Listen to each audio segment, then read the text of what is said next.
that position these days. What do you think some of the qualities that you had that helped you? Did you get a sense from hiring committees, about what helped you? I think what helped me were a couple of things. One of them is going to sound really cliche, but I'll say it anyway. The cliche part is that I was myself 100% of the time in my interview because I didn't expect to get hired. So I went on the interview and I thought, this is going to be such a good learning experience when I don't get this job, so I might as well just be myself. Which I know sounds silly, but it is just true. I was really hoping that I would get a postdoc. I thought that's what I was ready for. I didn't think I was ready to have a job anyway. I didn't think that I would be, I guess, capable of handling that pressure. So I was really hoping for a fellowship. I got an interview. I'm not sure why I got the interview, but I got an interview. And then when I was on the interview, I think what helped me navigate that was not sort of forcing my work into what I thought the department was about, because you don't really know what the department's about. You can look on the website, you don't know what the politics are unless you have some really good inside information, and even that is not necessarily always helpful. So when I went on the interview, I think what helped me was being able to talk about not only my thesis, because I think that's natural. I mean, you're a student, that's what you know the best, it's the biggest project you've worked on, and that's what most people, still, that's what I know the best, is what I did my doctoral work on. But coming up with that second project that I was talking about was, I think, one of the best things that I did. And in addition to sending in what the committee had asked for, I know most people say don't send extra stuff when you're applying for a job. So I sent what they requested, which was a letter, a teaching dossier, and maybe a publication, I can't remember. I also sent in a research dossier, which was very short, and it was only 3 pages, and it was just a description of the new project that I was thinking about, and then another project that was a collaborative venture with 2 other colleagues. And I think that did help me, because I think it made me look like I was thinking beyond being a graduate student, and that's really hard to do when you are a graduate student. So for me, having the second project and listening to my advisor's advice on that one, even though at the time it really did seem strange, it seemed impossible to think about something else when I was immersed in this huge undertaking, but it helped me because it, for one thing, it gave me a basis to apply for postdocs, which was my primary goal at the time, but it also helped me to be able to talk about things outside my immediate area when I was interviewing. And so that to me was, it was an important strategy, I guess, for a couple of reasons. So it helped me to kind of speak a little bit more confidently. If somebody says,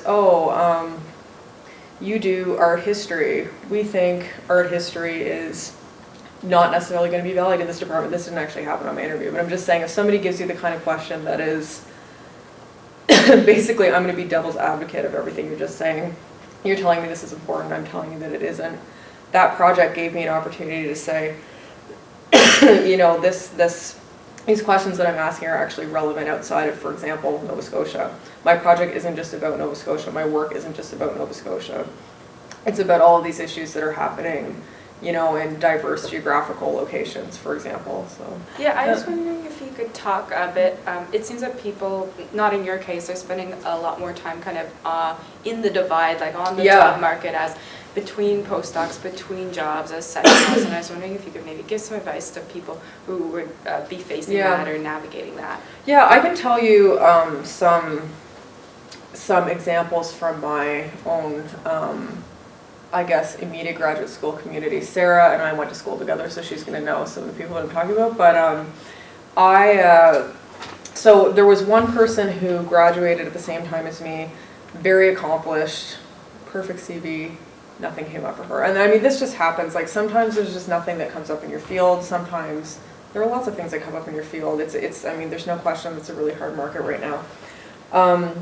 What she decided to do was to take the year where she hadn't received a fellowship, hadn't received a job, didn't have a course, didn't have anything. And she decided she's going to finish her book, even though it meant taking out a loan, which sounds kind of crazy. But she did, and she submitted the manuscript, and now she's been successful in postdocs, she's gotten some interviews, she got a lot of mileage, I think, out of taking that year and doing something that is really financially difficult and probably actually financially feasible for a lot of people. I mean, I don't think that everybody would necessarily be able to do that depending on your personal situation.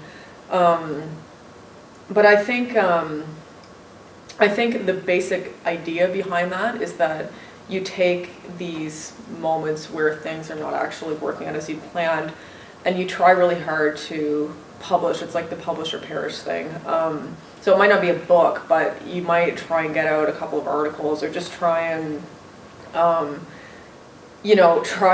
guess, distribute your work as much as possible. The other thing that I think was not necessarily aware of, other people who went to school with me were a lot better at this than I was the networking word, which is something that I never really liked. And whenever I went to conferences, I wasn't somebody who would kind of go introduce myself and say, oh, I liked your paper, can we network now? Can we go have a coffee and talk about this, this issue? I was always terrible at that.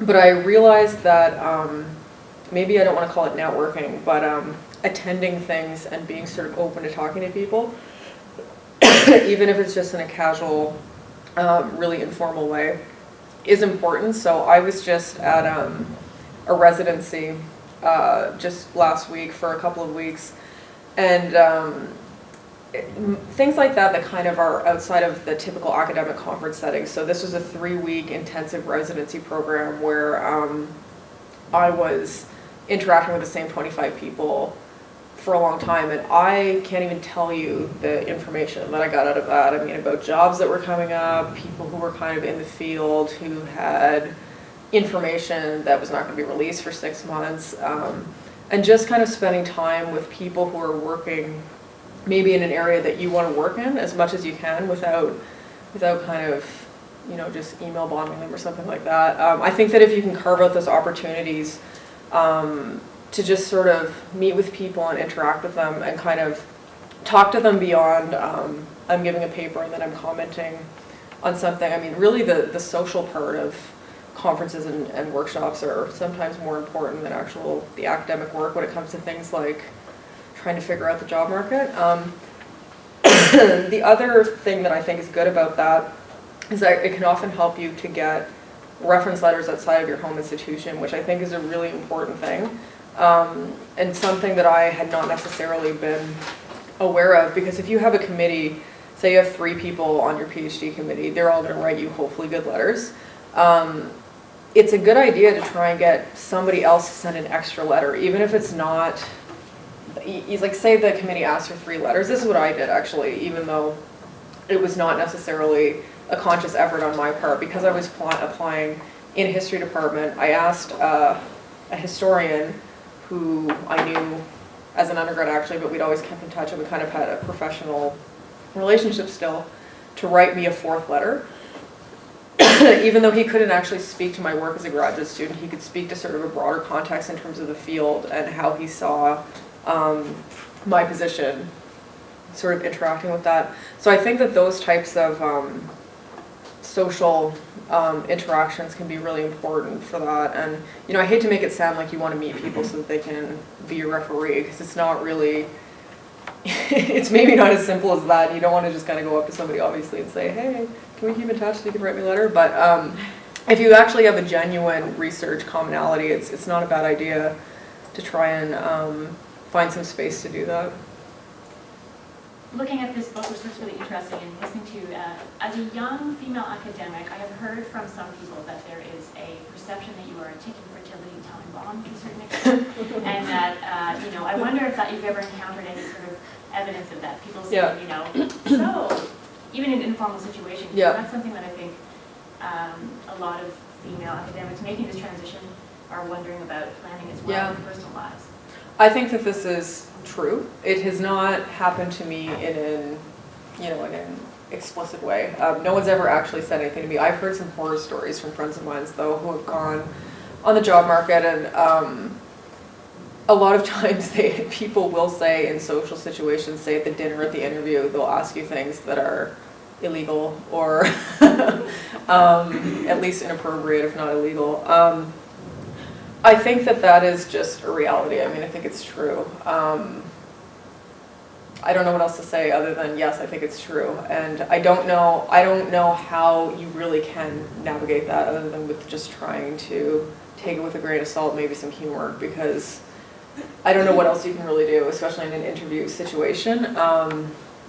You know, I know people who have gone on interviews and people will drive them around the neighborhood and talk about things like school districts and see if you react, like stuff like that that is really, you know, you could take that as just sort of, it's a casual, oh, they're just showing me where the good schools are, or you could take it as they're actually trying to figure out, do you have kids, are you going to have kids, are you pregnant right now? I don't know.